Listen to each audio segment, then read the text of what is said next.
ప్రభువైన యేసుక్రీస్తు నామములో మీకు సమాధానం కలుగునుగాక. షలోం.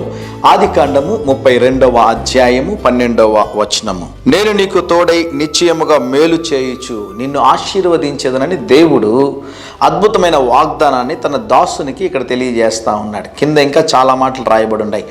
నిన్ను విస్తరింపజేస్తాను, నీ సంతానమును అభివృద్ధి పరుస్తాను. ఆశ్చర్యం కలిగించే విషయం ఏంటి అంటే, అబ్రహాము శారాకి బిడ్డలు లేరు.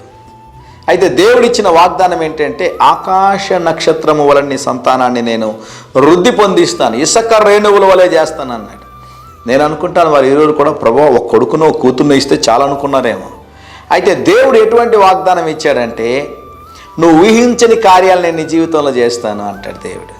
అబ్రహాముని శారాని దేవుడు ప్రేమించి వారు చేసిన ప్రతి తప్పుల్ని దేవుడు క్షమించి వారిని సరిచేసి వారికి ఇచ్చిన వాగ్దానాన్ని దేవుడు నెరవేర్చాడు. అబ్రహాము, ఇస్సాకు, యాకోబుని మనం చూస్తూ ఉన్నాం. దేవుడు తన సంతతిలో ఉన్న తన బిడ్డలకి దేవుడిస్తున్న వాగ్దానము, నేను నిశ్చయముగా నీకు తోడై ఉండి నీకు మేలు చేసి నిన్ను విస్తరింపజేసి నిన్ను సమస్త జనముల కంటే గొప్ప జనాంగముగా నేను మిమ్మల్ని తొలగా ఉంచుతానని దేవుడు వాగ్దానం చేస్తూ ఉన్నాడు. ఒకవేళ ఈరోజు మీరు కూడా సంతానము లేమితో మీరు ఉన్నట్లయితే, లేకుంటే మీ జీవితంలో సమస్యలు ఇబ్బందులు గుండా మీరు ఉంటే, కృంగిపోయిన స్థితిలో మీరుంటే, దేవుడు చెప్తున్న వాగ్దానం ఏంటి అంటే, నేను మీకు తోడై ఉండి మీకు మేలు చేసి మిమ్మల్ని ఘనపరుస్తాను, మిమ్మల్ని స్థిరపరుస్తానని దేవుడు వాగ్దానం చేస్తూ ఉన్నాడు. ధైర్యంగా ఈ దినాన్ని ఎదుర్కోండి. దేవుని సన్నిధి మీకు తోడుగా రాబోతూ ఉంది. ప్రియ పరలోకపు తండ్రి, ఈ ఉదయకాల సమయంలో మా ప్రియులకు మీరు ఇచ్చిన వాగ్దానం కొరకై స్తోత్రం.